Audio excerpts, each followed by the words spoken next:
three or four themes. I think the primary theme should be around driving consumption, because there are two aspects which are very much, hovering on almost everybody's mind, and I'm sure the other panelists will also like to contribute here.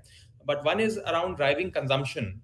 We've seen a global slowdown which has, started since the last 1 year almost, and going forward also there is a lot of talk which is happening around a recession which is looming ahead.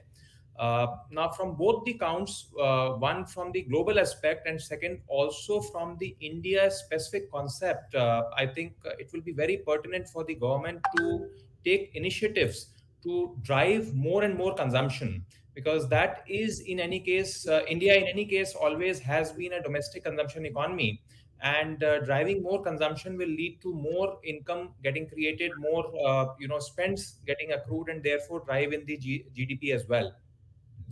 I think the second theme that I expect from this budget should be around simplification. Simplification around income taxes, simplification around GST, simplification around ease of doing business, and that we've always been talking, more and more about reforms, whether it is land reforms or labor reforms, but simplification around various processes that only budgets can deliver. And third, I think, would be around promoting growth in identified areas. And by identified areas, I mean probably around climate sensitive areas, probably around startups, around consumption driving companies or sectors, and even export promotion sectors. Because we also realize that while the Indian rupee has been going down against the dollar, but it has been appreciating against the pound and the yen and the euro. So sector specific or geography specific incentives or initiatives that the budget can drive will help deliver much better prospects for India Inc. So that's in broad what my expectations from this budget are. Sure, Anand. I think quite meaningful thoughts here. Like your chronology. Let me move my focus to Anil. Yeah, Amol, thanks for having me here. I think if you see last two, three budgets, as Anand rightly mentioned, there is some amount of theme government has been propagating. And my view is slightly different on the theme. I think the government has been focusing more on infrastructure building. I think the focus would continue to be investing more in infrastructure, because the moment you improve infrastructure, there's always 3x, 4x, increase in capex from private sectors, which takes up the growth further. So focus on infrastructure would continue, so that which will be the base on which, like in Make in India or China Plus One, which you talk about, manufacturing sector will also continue to have have some favor from the government, and maybe more sectors could be added in the PLI scheme, so that that further boosts the manufacturing sector, which will create not only the growth in the economy but also will create employment. Having said that, the common factor which will continue to be there is the digitalization. So, like if we have seen in national logistic policies, the government has put in a digital platform for various governments to collaborate and take faster decision. So my understanding is, or rather, I would say that similar kind of metrics could be prepared for each state, and what we are talking about is ease of doing business. I think those could be ranked on that metrics, that which is the best state which offers ease of doing better. But in the competitive scenario, people would work and try and attract more investment, which will lead to higher growth for the country. Of course, the basic thing on skill development and also education and focus on agriculture would continue to be there, which has been the core theme. Yes, for some time, probably defense has not been spoken as much as earlier it was spoken. And given the current geopolitical situation and the kind of events were there in China, there could be enhanced, allocation to defense as well, or further improvement in the defense production in within the country. That could be another theme. Over to you. Okay, sure, Anil. I think again meaningful thoughts here from both of you. Let me get some perspective on the economy side. And Madhavi, I would like to hear you now. Yeah, so I think for this year, the government doesn't have much room for experimentation as much as far as consolidation is concerned. Clearly, after being, after 3 years of being driven by the pandemic and the conflict management that they had to do with regard to the Ukraine-Russia conflict, um, the next leg of FY24 budget has to be probably more budget balancing to show that we are back to the business of fiscal prudence while also supporting growth. That conflict between growth management, fiscal management is going to be continuing. What we saw last year is that despite the fact that we had seen a huge surge in subsidies because of the Ukraine conflict, it was offset by a materially high collection, which sort of led to a general improvement in the fiscal backdrop. So we are starting the year with, a fiscal state which is relatively well managed as far as when expectations were concerned. There's not much going to be any slippage on that front, and government also has now been steadily but slowly removing the pandemic related emergency measures, which also should ideally add to the fiscal sustainability over the medium term. So I think the first and foremost thing that they need to work out for would be, how to ensure that the fiscal consolidation continues without hurting growth too much, because we are going to be sitting in a situation where you will have a hard choice of patchy unequal growth momentum, especially as a global slowdown slash recession takes place, and how they continue to ensure that there is a no problem of sustainable debt, because we are sitting with almost 95% of debt to GDP ratio of sovereign sector, which is center plus state, and how the consolidation of that really happens over the medium term. So I think to that extent becomes very important how the budget maximizes the fiscal impulse that they have by focusing on expenditure on both demand side management as well as domestic production, because that will also improve your productive capacity, which also will ensure that the potential growth picks up in the medium term. So that I think to that extent budget would be watched out for one, the pace of fiscal consolidation, which I think will continue to at least to the tune of 0.5% of GDP from 6.4 in FY23, how the policymakers prioritize the spending ahead um, in terms of revex and capex, given that it's a election budget where there could be a relatively higher allocation in agri and rural as well as uh, you know um, uh, um, farmer development sector, plus how they intend to or how they plan to fund their fiscal deficit, because in the end even with a 5.8 to 5.9% fiscal deficit next year, the borrowing of the government is going to be substantially high, over close to around 15.2 trillion on an average, which will be a difficult task for them to fund, as you go ahead in next year. And fourth, of course, how they deliver on their strategy to revert to a more medium-term debt sustainability path, because as I said, we're sitting with around 94% debt to GDP ratio from the sovereign's end, and in the end, you have only one way to go, which is consolidation. And doing that, how they still intend or aim to increase the growth potential over the next few years or so. I think these 4 5 points is something that on a broad basis policymakers would be discussing or working on when they're coming out with the numbers on the 1st of Feb. Uh, Very realistic and quite meaningful data points, Madhavi. I think when we speak about the expenditure and when we expect a lot from the government, we should also see how much is there in their pocket, right? Before we expect them to spend. Valuable thoughts here, Madhavi. Let me come to you, Kunal, and take your perspective here now. I think so. We have come up with a stage which is kind of globally much more in a different situation, and India is in a different situation as we all are experiencing. So, from here on, let us first understand that whatever strategies and policies have been there has really worked well till now. And as we saw last year in budget, it was way more on an ongoing basis rather than too much of measures here and there. I see some populist measures maybe kicking in this time. So that's the one thing which kind of looks very obvious. Having said that, there are a lot of constructive measures that will continue, be it on the EV side or be it on the capex and manufacturing side. I would be wanting to see continued investment in capex and infra, which is going to be very important this year, because as we all saw, that has something that has really been a very strong cycle in the overall economy moving. I also believe that there has been a splurge in interest rate in last maybe say few months and more importantly say around 9 months or so. We have seen a good sharp 150 200 basis point rise, and that is going to hurt the corporates in India for sure.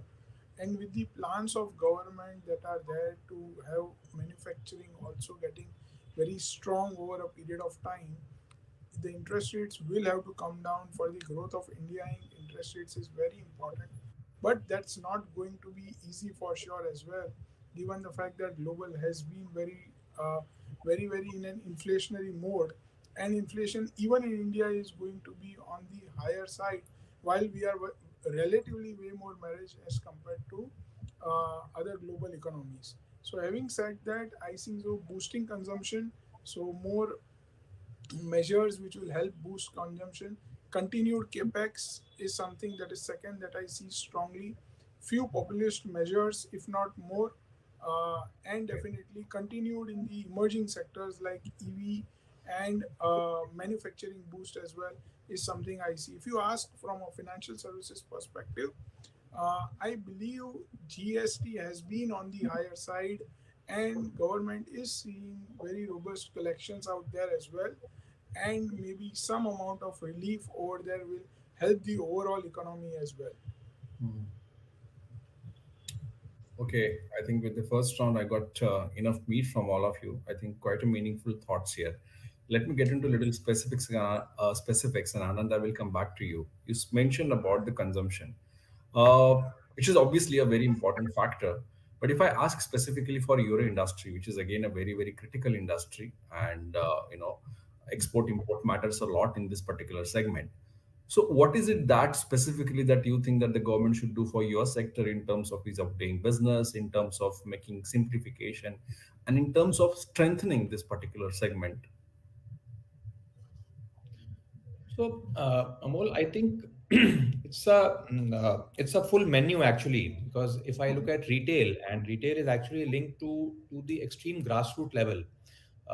And what is the challenge that we have seen in the last at least 1 year, if not more, definitely has been that the income levels have remained where they are, while the inflation has taken away a lot of disposable income that a lot of customers have or had. Now, obviously, if the government spend goes up, whether in the form of Manrega, whether in the form of NREGS, or capex spend or infra spend, Hmm. all of that definitely flows into the disposable income that the common people have, and that effectively drives consumption, and that effectively drives retail and other forms of growth. So even the GST collections indirectly get impacted, because you are driving more consumption, people are buying more, and therefore the government is able to collect more taxes, and it's a cycle. Now, the problem for the industry is not only consumption. I think the problems are, multifaceted, and consumption definitely is going to solve the major chunk of the problem, not only for the retail sector, but I think for a lot of other sectors as well. But coming back to retail, I think there's been a very sharp increase in cotton yarn prices over the last 2 years, and Okay. one specific relief that the sector can look up to is to allow more duty free imports of cotton yarn into the country, because the domestic prices have gone up by almost 78%, despite they have come down by 40% in the last 6 months. Despite of that, from a pre covid level, they are up by 78%, and that is definitely driving more and more hardship for the sector in general. The other relief, obviously, also that we have been talking about is the announcement of a national retail policy. Retail being a very small, very large sector, but has been devoid of a national retail, national policy for many years, and that is something that has to co-join with the e-commerce policy. Now, e-commerce, there has been working drafts released for a lot of various, aspects, but still there is a lot of clarity which still, needs to get rolled out, and that along with the national retail policy should pave the way for a more streamlined structured growth. As we all might be aware that organized retail in India still accounts for less than 10% of the overall retail. Now, if we have to increase that from 10% to 20 or 30 or 40, like in US, it is almost like 80, 90%. Now, if we have to reach to those levels of consumption drivers, I think there is a far more organized framework that the legislature needs to provide, so that that can be a more inclusive growth. So I think apart from this, there is one more very related aspect which concerns retail in particular, which is the logistics part. Hmm. So a freight corridor and a more ease of transportation, especially around rural areas, which will again drive infra spend, as Anil mentioned. So more investments in road, more investments in corridors, or more investments in freight handling capabilities will allow not just the retail sector, but I think at an overall level economy, for the economy to grow even at a much faster pace. Hmm. Detail one, Anand, and a really important one. I think absolutely critical points that you mentioned here, and you kind of gave a hint for Anil also to continue the discussion. So, Anil, you already mentioned about the infrastructure, but if you want to add more in terms of one, obviously how important and what kind of changes and the policies that the government should have specifically in this budget for infrastructure, and what kind of development they should consider. But more importantly, lots of projects have already been announced from Sagarmala to Bharatmala to freight corridor. Do you by any chance think that the government should focus more on completing and completing these product projects than announcing many more? To cover the thing, I was talking about the same thing. While we have been doing the same in terms of doing infrastructure, what matters is the speed. No, the speed. If you look at a dedicated freight corridor, or on through railways or for road, I think many of the projects have been taking away a lot of time. So that way, obviously, one that it delays the intended result, but at the same time, project cost goes up, and then as a result, recoveries go up, and by the time project is completed, capacity is already consumed. We are always short of the infrastructure. So I think when you talk about all this infrastructure, government has taken note of it, and in fact, National Logistic Policy and PM Gati Shakti program are supposed to be addressing that aspect of delay, whereby the project gets monitored and timely get completed, and also they work in a collaborative manner, so that new project, when they they design, that takes care of all the requirements of other departments as well. So, having said that, I think intent has been very good from government side to show that speed, but the ground reality, speed has to come on the ground. That is what probably we would expect that to happen. So we have seen recently. I was reading an article where our surface ground minister has been talking about that by 2024 there will be new 28 new highways could be done, and there's a good speed of road being constructed. While that is welcome move, at the same time other mode of travel, be it train or be it waterways which are being spoken about, or even air, all of these, if that those can be expedited in a timely manner, that could address a lot of issues which Anand talked about. So one specific thing, let me highlight here. Government has been recognizing that logistic cost being higher. The 13-14% target is to bring to single digit, high single digit kind of this thing. I think there are quite a few enabler which are there. One, obviously, the infrastructure. Second, under logistic policy, when things needs to be now brought further, whereby enables the business, be it no investment in logistic parks, be it vehicles availability or financing availability to the or formalization of economy through borrowing through banking system. All of that will lead to efficiency. And another big part which probably is GST, which was another enabler. I think on the GST side, now things have started stabilizing. But one of the area where government was looking at that central distribution or distribution through the warehouse, which will lead to high efficiency. Probably that is still not happen. And Right. for that probably you can say one that there have been a lot of back and forth in the GST provisions, and two, even the positions which people have taken. that is still not settled. When I say not settled, that assessment for the first and second year are not completed. So people are not still sure that whether the positions they have taken basis their own interpretation, whether those will hold good. So that is the impediment for any of the company to change the supply chain and derive benefit of central distribution and have better efficiency by using digital technology or ensuring that they work 24 by 7 from a one or maybe a maximum four warehouses. All that again indicating towards speed. I think speed in everything matters a lot. Be it bringing efficiency, be it ensuring that infrastructure is available for faster development. All that would require speed from the government side. Hmm. I think I'll just add to what Anil said. Amol, I fully endorse the point that announcement of more projects is not the key. Hmm. It's more about completing the already announced projects. Yeah. There's so much of unspent fund both at the center as well as at the state level. I think if the government could only just make sure that all of that fund and the announced projects are completed well in time, I think we may still postpone the budget by another 2 years. Sure, sure. Quite meaningful. In fact, on a softer note, Mumbaikars are dying to see the second line of metro since ages now because everywhere the construction is going on. So, thanks for the rejoinder, Anand, and really minor details, Anil.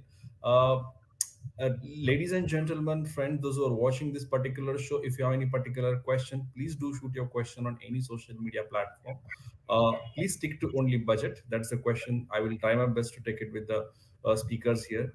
So, Madhavi, let me come back to you. And you partly mentioned, and which is actually the noble truth, that the government doesn't have enough or maybe deep pockets to spend this time, and even the debt to GDP ratio is also very high. So and apart from this, there is a fear of recession also. But ultimately, they have to make people happy. Ultimately, they have to make industries happy. So, what do you think should be government's priority now? Should the team subsidies? Should they, don't spend extra funds or something like that? Maybe if you could give us some key factors that you think that the government should do this time.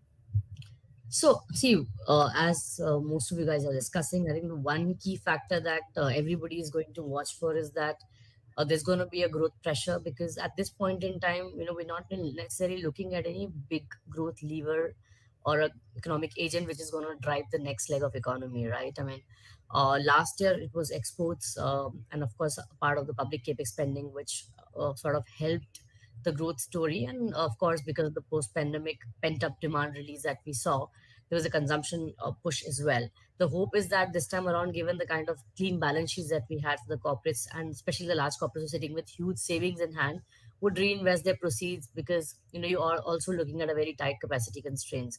But all of this still hasn't given people conviction that we're looking at a next leg of capex push on the private sector side. And all these while, what we had seen is that the government has been largely driving the capex leg, and unfortunately they are still a marginal player in the capex story in India.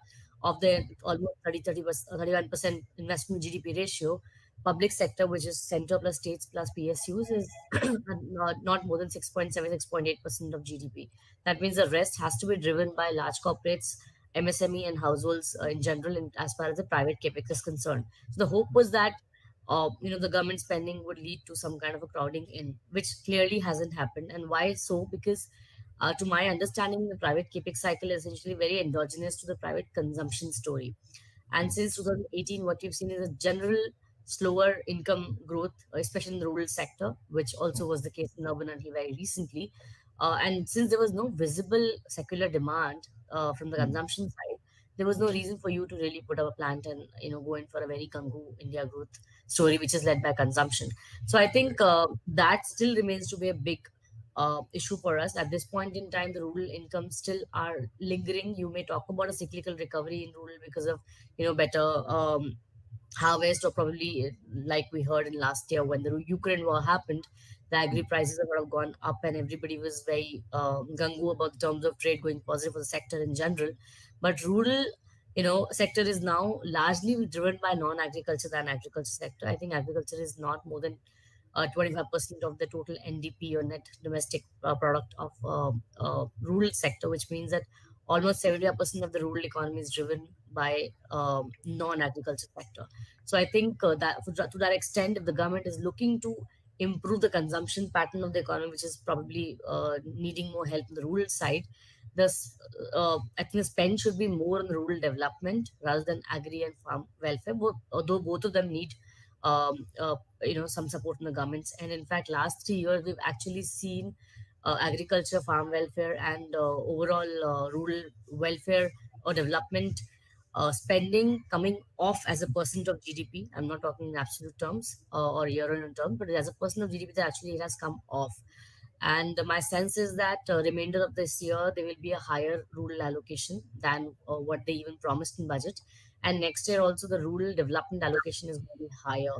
I think they've realized that, especially going into an election year, and the fact that we are still looking at the K-shaped recovery play out in a very asymmetric fashion. I think it makes sense for the policymakers to ensure that there's some sort of a rebalancing that happens in the economy, of which rural plays a very important part. And of course, that would itself lead to a second order impact for private capex when they see a more sustainable consumption story play out. That said, I don't think the center is going to give up its focus on capital expenditure. My only fear is how the states and the public sector units would contribute, because what has happened in the last few years is that center has taken on the baton of the state. State used to be a large player in the public sector as far as uh, the capex spend was concerned. Last 3 years, center has actually increased its allocation from barely 1.8, 1.9% of GDP to now close to 2.8% plus of GDP. And the delta loss has been actually borne by public sector units and the state governments. So on net, the public overall, the public expenditure actually has come off in FY23 and probably will be the case in FY24.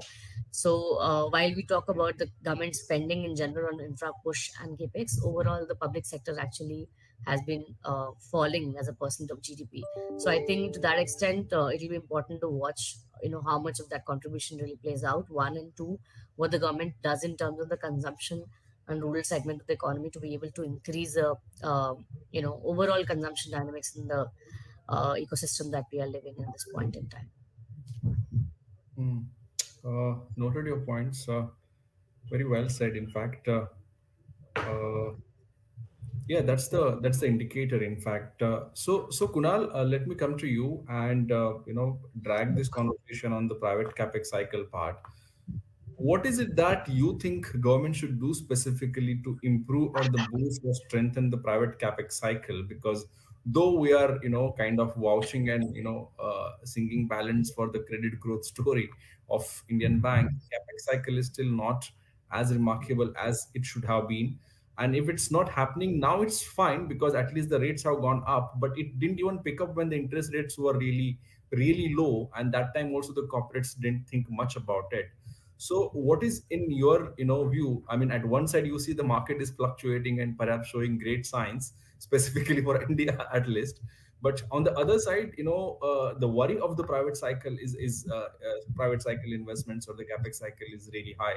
So what is your view there? Is there any scope that the finance minister have to improve this? I think so. Budget can do a lot around it, and as Vantri was telling rightly, a lot of focus will continue to be there in the capex.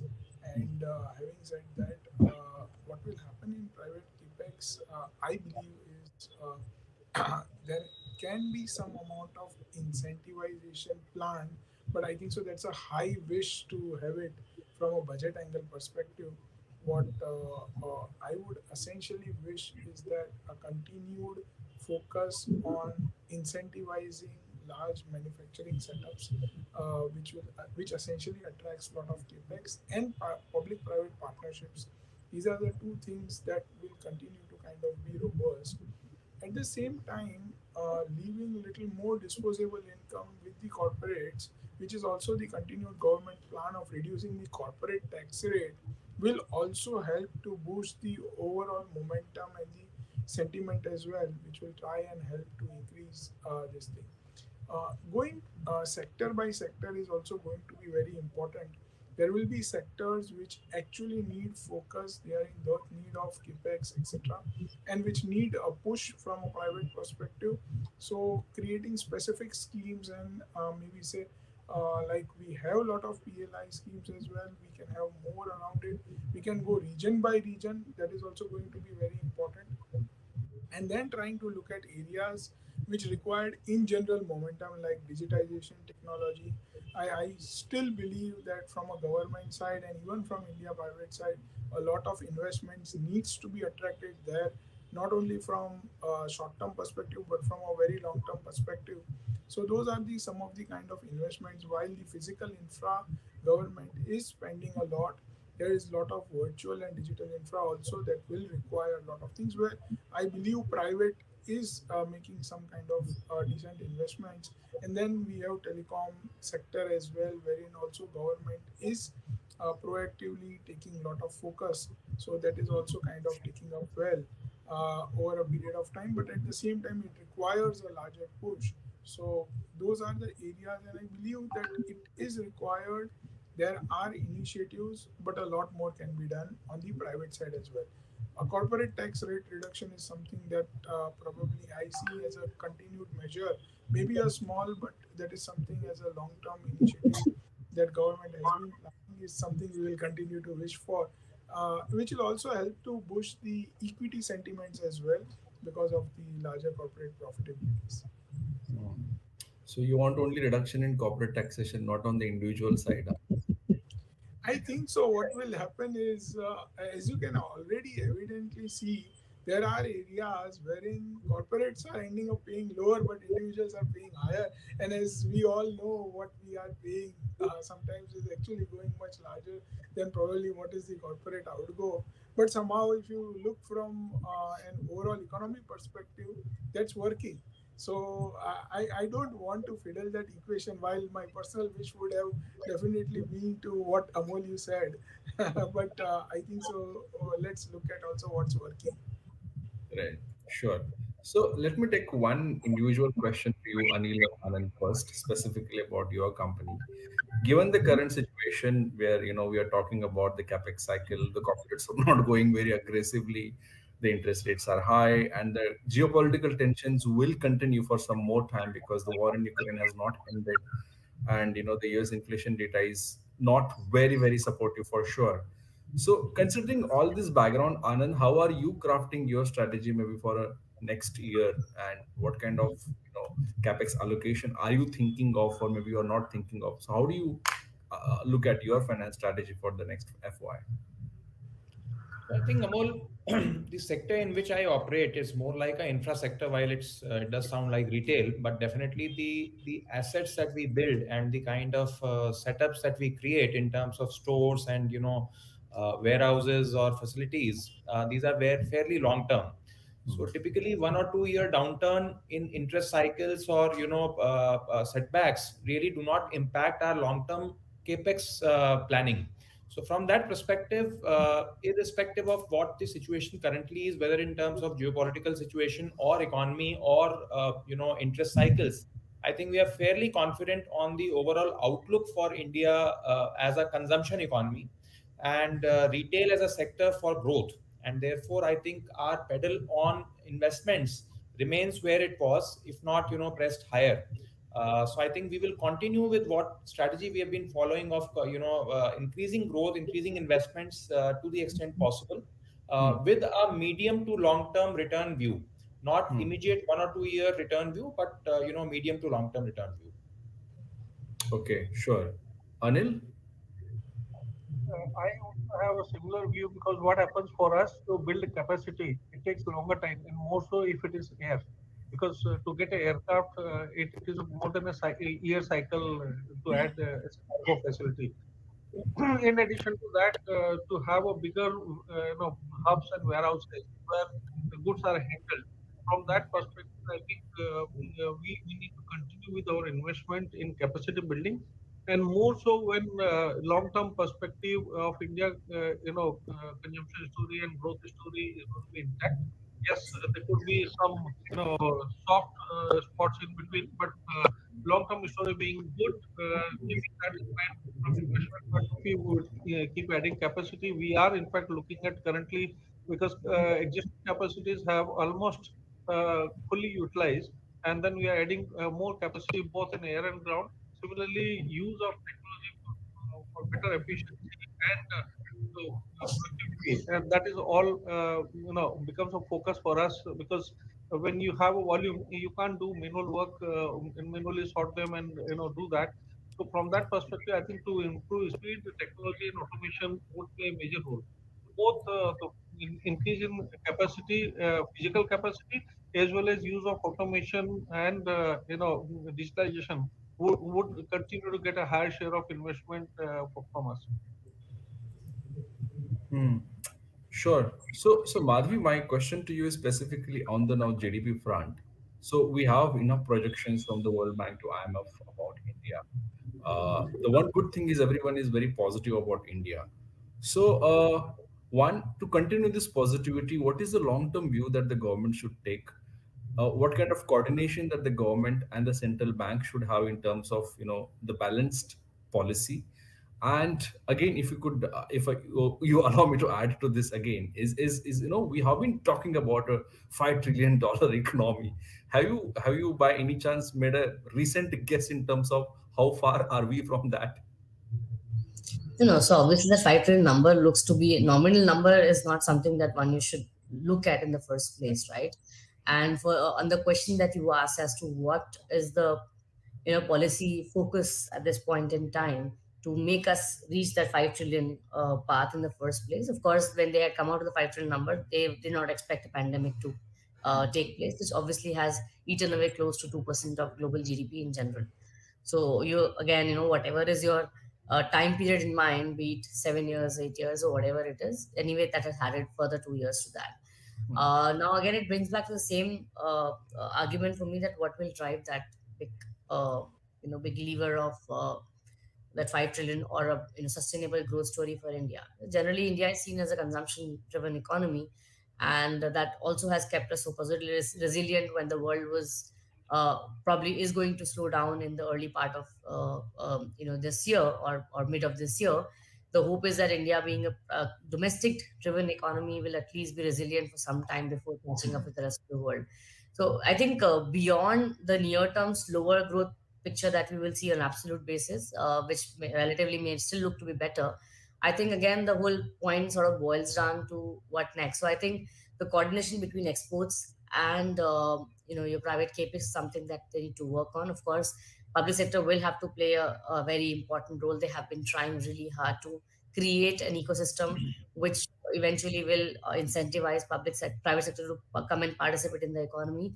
But what is ailing at this point in time is a consumption, private consumption, which I think needs a push. We need a more productive employment creation in general in India. In fact, if I look back in the last 2 years or so, especially again, I'll focus on the rural sector because the kind of K-shaped recovery we have seen, rural is clearly lagging that of urban, which you can even get a sense from most of these FMCG companies commentaries as well. What has happened is that even though the rural sector and even urban sector, both of them have reached a higher employment level compared to what the pre-pandemic level was, the allocation of labor has actually been very inefficient. So what you've seen is that of the almost 2.8 million jobs that have been added in agriculture, in rural sector since the pandemic, on net basis, the allocation of job has been very, very as I say, suboptimal. So agriculture has seen close to around 7 million jobs addition, which essentially have come at the cost of almost 7 million or so fall in the services employment, which is relatively a more productive, more efficient and more income driven sector. So in all, because the even despite the increase in labor employment, the shift of labor has been more towards a more disguised unemployment driven sector, which is agriculture. The overall income itself has come down. So the whole idea is to ensure that the consumption and if India again sort of sees an uptick on a sustainable basis, which again has to come from the productive capacity creation in India, not by increasing the current account deficit. So basically, your internal and external balances should manage. even when you're trying to push consumption back home, which everybody wishes they do, it shouldn't be coming at the cost of a very high current account deficit. It basically means a very high import level, because in the end, you need to fund your current account deficit by only raising debt from the foreign market, which is the capital account. And unfortunately, the so-called FX reserves that we had to the extent of 30 billion plus, which is now looking to be 550 billion kind of a number, are essentially being built on account of global liabilities that you have created, not the global assets that you have created back home. So when you are talking about policymakers giving a push by either a fiscal or a monetary coordination to improve the consumption spending in the country, it should come in line with productive capacity creation, which obviously, as I said, will require some push from the government end as well. And I think to some extent, the manufacturing ecosystem has to sort of get fast tracked, either by extending or deepening the PLIs to exporters or promoting the Make in India, or even for the railway manufacturers, they can probably do some kind of a push to these sectors. And on apart from that, of course, aggressive asset sale, which sort of has been missing in the last 2 years, which could be in the form of existing public infra monetization, divestment, strategic sales, or functional infra monetization. All of it, have been lagging for the last two consecutive years as far as the targets are concerned. And I think uh, uh, more efficient allocation of these resources could also allow the fiscal deficit to come down, but also lead to a better fiscal impulse despite a lower fiscal deficit, which again will have a better fiscal multiplier and lead to a general improvement in public sector, uh, private sector demand improvement. But all of these are more long drawn stories again. How you coordinate between investment, exports, domestic consumption, all of them together and not yet lead to any kind of external imbalance in the form of higher current account deficit is something that they need to play very carefully. Because if you try to push consumption way too hard, or even try to give incentives to certain segment, which probably could lead to a more overheating in the economy, you are going to pay a price by a higher current account deficit, which will lead to a pressure on your external sector account, or rupee, or even interest rates in general. Mm. Sure, quite notable overview here, and I'm sure the government has a tough time actually managing the budget this time. Thanks for that, Madhavi. There are a couple of questions. I think few of them we somehow took into our discussion, but this is an interesting question, and Kunal, I would like you to take it. This is about uh, what are the say sectors related to growth, or maybe new areas where the government should put more focus on, apart from the traditional sectors, like maybe, or segments like infrastructure and agriculture. So basically the question is more on the, are there any new sectors that you see, where the No, government sure. should I think so. I get that, and it's a very, very pertinent question at this stage because these are changing times, as we all know, and we are changing. The world is changing, and obviously the whole outlook is changing as well. So, if you ask purely from a sector's perspective, let me start with a little micro example. Let me say lending has transformed a lot thanks to UPIs of the world, which have worked very well from a government push, and now it's actually going international as well. And probably over the years, it may see adoption by multiple countries as well. Government is actively promoting it. Now, this sector essentially, this in itself will become a sector, although it emanates from lending. It's kind of more talking of a unified interconnected protocol for payments. It can be unified interconnected protocol for a lot of other things as well. So it's a green shoot that one is seeing, and I think so. A lot more investments can be attracted there. A push can be seen there, and therefore I am talking more about these kind of new innovations that are coming and seeing green shoots where government should definitely focus. And I see government allocating good amount over there as well. Having said that, as we all know, BFSI continues to be the leader, and BFSI continues to be one of the growth sectors that we will see because of larger adoption of obviously digitization and technology, the AI, and obviously the boost that has come thanks to digital for a larger geographical penetration as well. So that will continue to be on a much larger side. I believe technology will continue to have its importance And although it may go a little bit up and down, but in the long run it will attract lot of different areas, and each and every industry will attract it.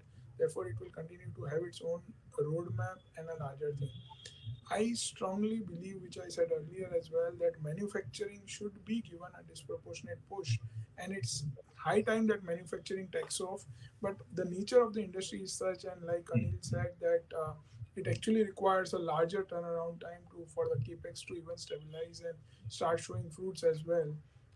I believe it is any time that it will take push, because there has been an initiatives that's constantly happening in those areas, which will essentially try and take things in a big manner. Sure, Kunal, I think valid points. One more quick question here is specifically about the climate change. The government has already committed, the net zero target. And so in the coming budget, what is it that the government should do? Should they, what kind of framework government should actually announce for the climate change kind of policy or something like that to achieve the target of CO2 or net carbon zero? So anyone would like to take this question?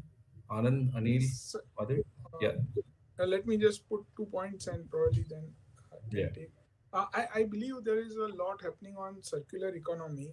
Hmm. While government has also enacted some regulations and Hmm. some hard regulations as well, I Hmm. believe a much harder ones can be also implemented, uh, which essentially makes corporates responsible to give back.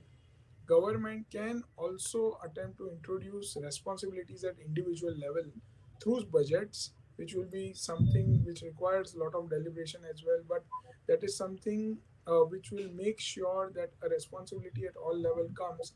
Having said that, the move to electrification can just be expedited, which will make sure, because see, in 6.5 years is what is left essentially for the promise made by government. Right. Else the temperatures will also increase, and it's going to create a lot of issues from an India perspective. So it looks little far-fetched also to not do something exorbitant and then let it just go a die, and therefore drastic measures will be required in this area as well. I don't know, Sure. Anand, Anil, you want to add something to this? Yeah, Amol, I think on the climate change bit, I think there are two parts to this. So one is around having a framework of regulation on how to make this work, because just by stating that we want to reach carbon goals in X years is not going to take us there. The second part which the budget can definitely hope to achieve is through incentivization.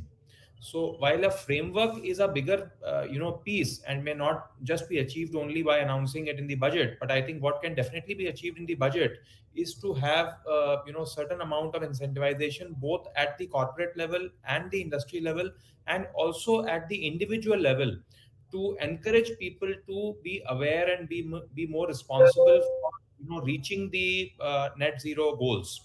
So, for example, at the individual level, the budget can give more incentivization for buying electric vehicles or investing in sustainable packaging, etc. Similarly, on the industry front, there can be PLI schemes for companies which promote sustainable packaging or sustainable products, etc. And similarly, at the more at the corporate level, and I think which Kunal was also sort of hinting at, which is around the reporting requirements or the BRSR requirements, which have already been in place to a certain extent, voluntarily or otherwise. But I think they can be made more global, more stringent, and more target driven, rather than just as a statement of intent driven. So a combination of all these three can pave the way for a bigger framework, and framework cannot or will not happen in one budget. I think it is a process which will get evolved. But yes, definitely in the budget there should be some starting or initiation of this thought, so that this can take a more meaningful shape.